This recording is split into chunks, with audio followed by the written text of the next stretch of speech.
이재명 대통령이 새정을 찾아서 기획재정부와 고용노동부 등 4개 부처와 산하기관으로부터 업무 보고를 받았습니다. 이재명 대통령은 내후년까지 확장 재정을 이어가겠다고 강조했는데요. 주원 현대경제연구원 연구본부장과 함께 이 소식들 살펴보겠습니다. 어서 오십시오. 네, 안녕하십니까. 네.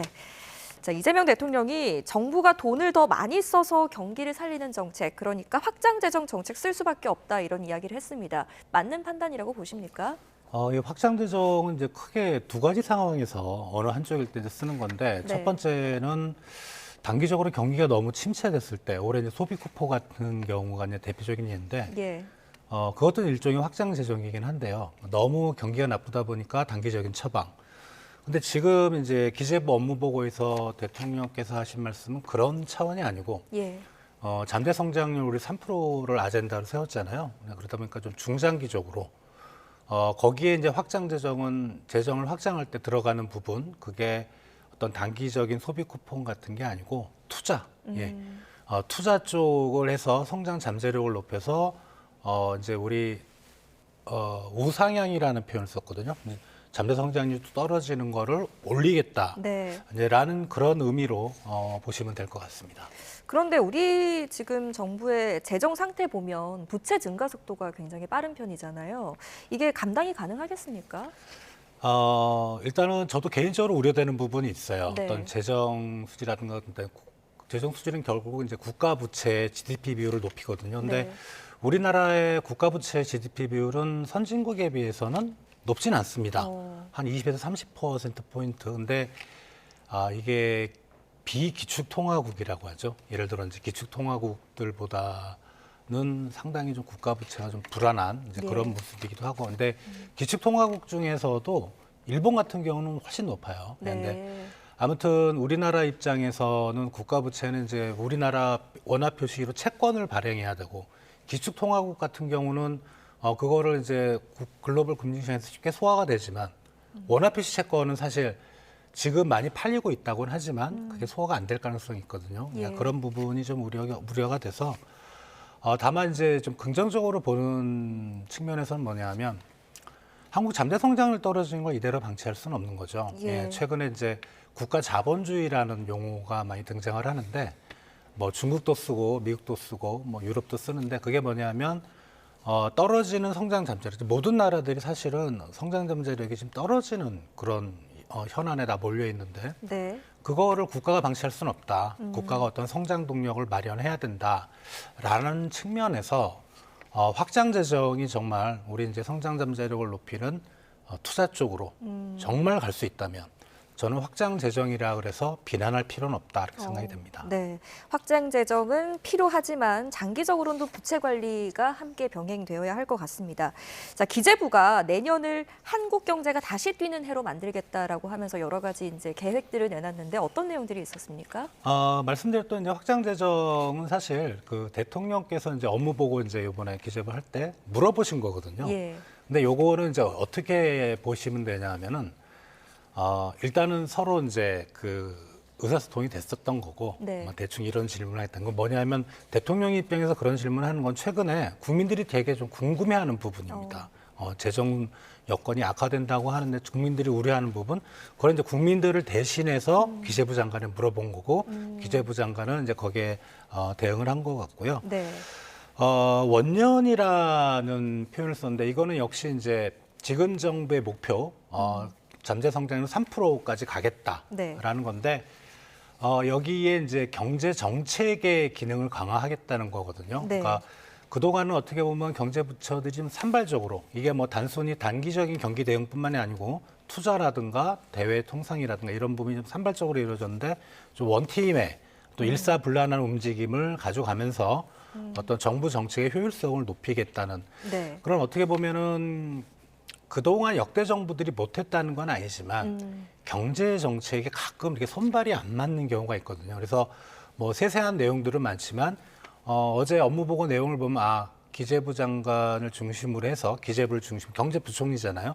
뭔가 정부 정책의 효율성을 높이겠다. 저는 이런 느낌을 좀 받았습니다. 네, 내용을 좀 하나하나 자세히 짚어보겠습니다. 일단 1,300조 원의 규모 재산으로 국부펀드 조성하겠다 이런 이야기가 있었습니다. 어떤 걸 기대할 수 있을까요? 국부펀드라는 거는 이제 정부가 가지고 있는 재원, 뭐 세금일 수도 있고, 뭐 가지고 기금일 수도 있고, 뭐 재산일 수도 있고 이런 걸 통해서 우리나라에 대한 투자도 있지만 바깥에 대한 투자 이런 네. 것들을 하는 거거든요. 그게 이제 싱가포르하고 호주 쪽에서 이제 그런 거래서 많이 이제 수익을 내는데 그동안에 우리가 국부펀드가 없었던 건 아닙니다. 네.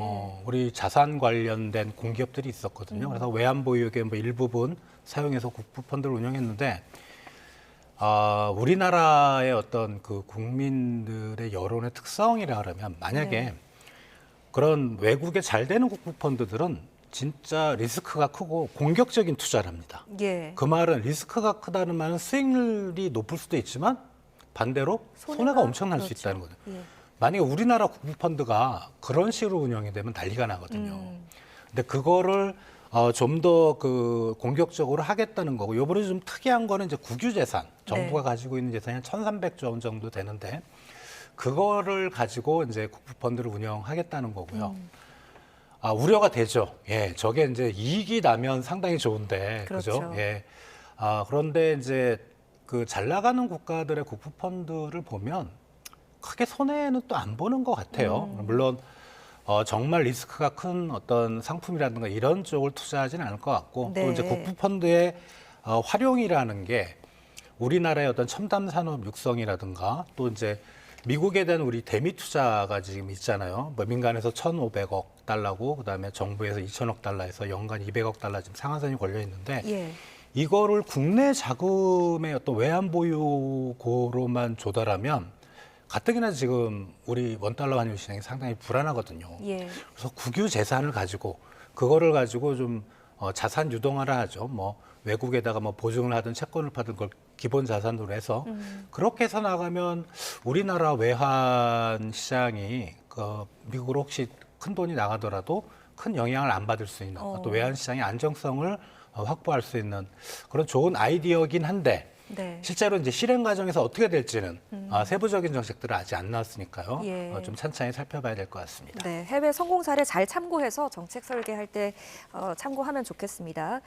다음은 이제 지금 반도체 업계에서 대규모 투자할 수 있도록 금산분리 규제 완화해달라 이런 요청하고 있는데 어제 이 언급도 있었던 것 같습니다. 반도체 산업에 한해서만 금산분리 규제 완화하겠다 이런 언급이 있었는데 SK하이닉스가 이득을 볼 것이다 이런 전망이 나오더라고요. 뭐 지금 반도체 기업하면 하이닉스하고 삼성전자밖에 네. 없는데 삼성전자는 아무리 봐도 저기에는 해당이 안 되는 것 예. 같고요. 그럼 하이닉스일 것 같고.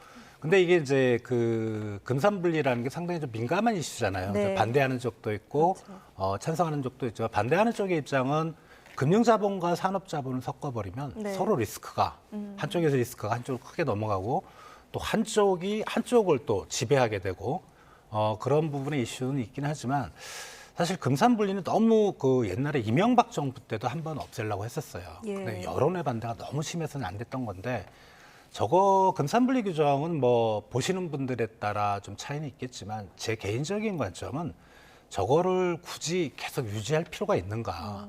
지금과 같이 어떤 금융산업하고 자본산업에 사실 금융산업과 산업자본의 분리가 지금 되게 모호한 그런 글로벌적인 추세거든요. 예. 근데 저게 이제 공정거래법에 저런 이제 조항이 있는데요. 결국은 공정거래법을 개정하는 건 아닙니다. 네. 특례법이라든가 특례 규정을 만들어서 하는 건데 지금 SK하이닉스가 아마 용인 쪽인가 상당히 대규모의 투자를 해야 되거든요. 네. 지금 규정상이라면은 자기 자본으로 거의 대부분 100%를 해야 되는데 예. 저게 이제 증손회사라고 그러거든요. 그러니까 자회사 밑에 손자회사 있고 증손회사 요 관계에서 지분 관계를 기존 규정은 100%인데 50%까지만.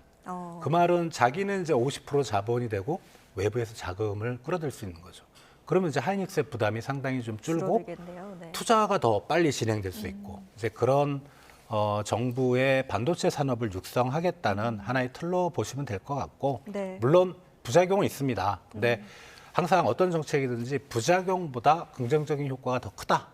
이러면 이제 긍정적인 효과가 크다는 거기에 방점을 둬야 될 것 같습니다. 네. 자, 또 대미 투자 관련 특별법에 대한 언급도 있었습니다. 미국에 이제 우리가 거액의 3,500억 달러의 투자를 해야 하는 상황에서 이 과정에서 생길 수 있는 위험 줄이기 위한 특별법 제정하겠다 이런 이야기가 나왔는데 네. 현실성 있을까요? 어떻게 보세요? 이게 이제 저런 특별법을 만들 필요는 있을 것 같아요. 왜냐하면 이제 첫 번째는 상당히 좀 불안해합니다, 국민들이. 그렇죠. 뭐 예. 나오는 얘기 보면 5대5, 9대1부터 해서요. 뭐 손해가 나면 누가 책임질 거냐면 이런 게 명확하지가 않으니까. 다만 이제 저런 부분의 특별법을 우리가 좀 생각을 할 때 지금의 그 현안은 사실 한국과 미국 정부 간의 관계고 네. 협상이거든요. 그죠? 그렇죠. 저희가 저런 특별법을 제정한다고 해서 미국 정부가 한국 내에서 제정된 특별법을 인정해 줄까? 예. 다만 이제 저 과정에서 특별법에 아직도 저 구체적인 내용은 대충 이제 내용이 그럴 것 같아요. 투명하게 그리고 최대한 상업적 합리성이라는 말을 많이 쓰잖아요. 그게 예. 뭐 쉽게 말씀드리면 이제 손해 안 보겠다.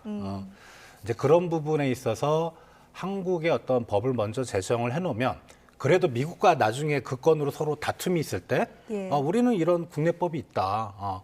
이런 거를 근거로 제시를 할 수 있거든요. 예. 그래서 그런 부분은 긍정적으로 보는데 실효성이 있을지는 좀 지켜봐야 될 것 같습니다. 네, 알겠습니다. 자, 1인당 공공부문 부채 상황도 한번 짚어보겠습니다. 계산을 해보니까 국민 1인당 부채가 약 3,365만 원 수준으로 계산이 됐습니다. 이게 심각한 건가요? 어떻게 보셨어요? 한 사람에 3천만 원 정도면 네. 4인 가구면은 한 1억 1천 정도 그러니까요. 되니까 예. 심각하다고 볼 수밖에 없는데 네. 근데 정부 부채는 어느 나라나 저러기 때문에 네. 저거를 뭐 다른 나라들도 비슷한 기준으로 하면 우리보다 뭐 더 많을 겁니다. 근데 공공 부분 이제 부채라는 게 우리가 딱 듣기에는 이제 정부의 가계부이기 때문에 우리 가계부를 생각하잖아요. 네. 근데 저런 부분에 있어서는 계속 이제 몇 년 동안 올라가는 그런 모습은 상당히 좀 불안하긴 하지만 저거를 가지고 너무 걱정하실 필요 없다. 그러니까 저 부채가 있기 때문에 정부가 당장 우리 국민한테 돈 낸 나라 이러진 않거든요. 그러니까 저거로 국채라든가 어떤 정부의 운영 수익으로 해서 공공부채를 충당하고 이제 이자 같은 것도 정부에서 내는 건데 다만 멀리 본다면 지금의 공공부채가 늘어난다는 거는 우리 미래 세대가 그렇죠. 그걸 세금으로 부담한다는 얘기잖아요. 예. 결코 좋은 상황은 아닙니다. 결코 좋은 상황은 아니고 그리고 최근에 이제 공공부채가 이제 어떻게 보면 일반 정부 쪽에 우리 단순한 뭐 예산안 편성하고 그때 뭐 재정 적자도 있지만은 공기업들이 부채가 좀 늘었는데 네. 그 공기업들의 부채가 좀 늘었던 거 그런 걸 보면은 이제 전혀 불필요하게 늘진 않았어요. 예를 들어 뭐 캠코 같은 경우는 자영업자 중소기업들의 부실 채권을 매입하는 데 쓰거나 뭐 농어촌공사 같은 경우는 공사채 발행, 그러니까 사업을 하기 위해서 그냥 그런 거기 때문에 단순히 우리 공기업들이 경영을 방만하게 해서 부채가 늘었다고는 우리가 100% 확정할 수는 없고 네. 사업하는 과정에서 또 최근에 이제 어떤 경제 상황이 상당히 좋은 쪽도 있지만 나쁜 쪽들이 더 많았잖아요. 그런 쪽을 우리 공공 부분이나 공기업들이 커버하기 위해서 네. 어쩔 수 없이 좀 늘어난 부분도 있다. 그래서 걱정은 되지만 너무 걱정은 하지 마시라는 좀 이상한 말씀을 드립니다. 알겠습니다. 자, 다음은 부동산 이야기 좀 해볼 텐데요. 지금 서울 아파트값이 45주 연속 오르고 있습니다. 특히 강남, 한강벨트 주변 지역 어떤 상황인가요? 지금 안 꺾이고 있죠. 사실 네. 이제 우리 시청자분들이 생각하면 정부가 뭐 10, 15대차까지 한 여러 세 가지 번 대책들, 정도에 예, 엄청나게 있잖아요. 했는데 가격이 떨어져야 되는 거 아닌가? 근데 과거에도 그렇게 부동산 시장 대책 규제가 나왔을 때 떨어진 적은 거의 없습니다. 플러스는 조금씩 나옵니다. 다만 이제 그 증가폭에 관한 문제인데 지금 증가폭은 사실 10, 15 대책 이후에 약간씩 좀 둔화되는 모습은 보이고 있어요. 근데 저게 일주 단위이기 때문에요. 그죠? 예. 전주 대비 뭐 예를 들어 송파구 같은 경우는 0.34%면 그렇죠. 되게 높은 겁니다. 네. 저 연간으로 함산하면 정말 엄청날 겁니다. 그래서 저 부분은 안 떨어지는 건 분명한데 이게 이제 우리가 항상 그 뭐라 할까 시각적인 효과라고 할까요? 이제 우리가 방송이나 뉴스를 보면 서울 강남에 어디가 이렇게 올랐다는 게 사실 포인트지. 네. 근데 나머지 지역을 보면 사실 그렇게 오른 지역들이 없어요. 물론 이제 강북도 한강을 끼고 있는 지역. 네. 예. 그쪽은 아무래도 이제 공급도 안 되고요. 어떤 재건축 수요 뭐 최근에 좀 있고 입지가 좋은 쪽으로 이렇게 올라가는 게 부각이 되는 것뿐인데 이거 제가 이제 여러 번 나서 말씀드린 지방에서 이런 말씀을 부동산 시장이 엄청 호황이다 이런 말씀을 어느 지방에 가서 하시면 정말 큰일 납니다. 그러니까 네. 이거는 우리나라 일부 지역의 얘기지 우리나라 부동산 시장 전체 얘기는 아니라고 생각이 됩니다. 네. 자, 지금 전세 가격도 계속해서 오르고 있는 상황이고 그렇지 않아도 이제 정부에서 공급 정책 언급도 있었는데 2030년까지 수도권에 공공주택 2만 5천 호 짓겠다. 근데 이게 집값 안정에 현실적으로 도움이 될까요? 이게 이제 전문가마다 분석에 틀린데 제 기준으로는 네. 지금 수도권만 놓고 봤을 때는 신규 그 가구가 늘어나는 게 한 10만 가구 네. 연간 늘어나거든요. 그리고 노후주택 수요가 한 5만에서 8만 가구 바꿔야 되는 그래서 한 18만 가구 정도가 필요해요. 그래서 공공 부분에서 지금 3만 호 갖고는 택도 턱없이 없고, 부족하네요. 예. 2030년을 말씀하셨는데 정부에서 그때까지는 수급 안정이 안 될 걸로 저는 생각을 합니다. 네, 알겠습니다. 오늘 여기까지 듣겠습니다. 주원 현대경제연구원 연구본부장과 함께했습니다. 잘 들었습니다.